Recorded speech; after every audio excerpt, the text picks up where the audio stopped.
Once upon a time, many years ago, when our grandfathers were little children, there was a doctor, and his name was Dolittle, John Dolittle, MD. MD means that he was a proper doctor and knew a whole lot. He lived in a little town called Puddleby on the Mars.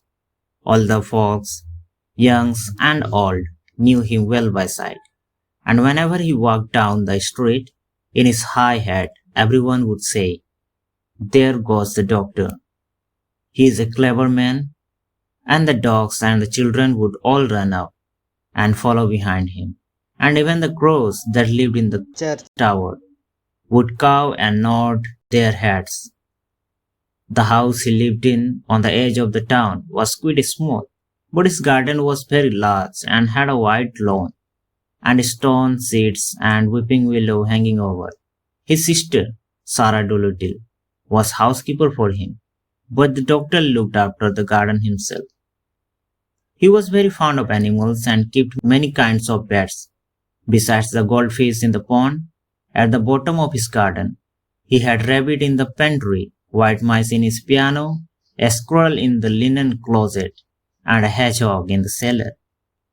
He had a cow with a calf too, and an old lamb horse, 25 years of age, and chickens and pigeons and two lambs, and many other animals. But his favorite pets were Dab Dab the duck, Jeep the dog, Gub Gub the baby pig, Polynesia the parrot, and the owl Tutu.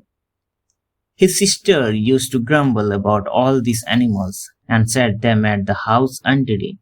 And one day when an old lady with rheumatism came to see the doctor, she sat on the hedgehog, who was sleeping on the sofa, and never came to see him any more, but drove every Saturday all the way to Oxenthorpe, another town 10 miles off, to see a different doctor. Then his sister Sarah Dolittle came to him and said, "John, how can you accept sick people to come and see you when you keep all these animals in the house? It's a fine doctor would have his parlor full of hedgehogs and mice. That's the fourth personage these animals have driven away. Squire Jenkins and the person say they would not come near your house again, no matter how sick they are. We are getting poorer every day.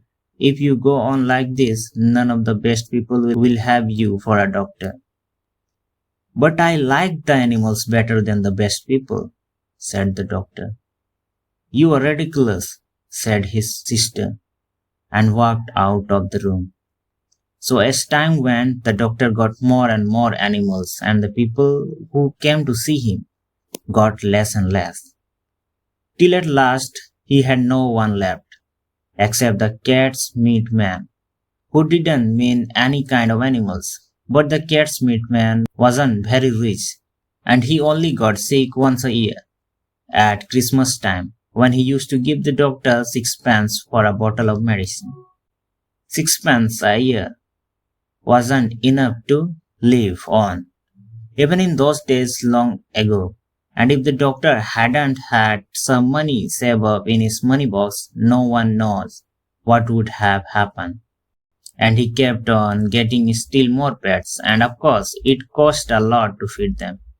And the money he had saved up grew littler and littler.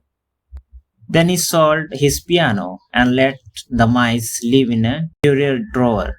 But the money he got for that too began to go. So he sold the brown suit he wore on Sunday and went on becoming poorer and poorer. And now when he walked down the street in his high hat, people would say to one another, "There goes John Dolittle, MD. There was a time when he was the best non-doctor in the West Country. Look at him now. He hasn't any money and his stockings are full of holes." But the dogs and the cats and the children still ran up and followed him through the town, the same as they had done when he was rich.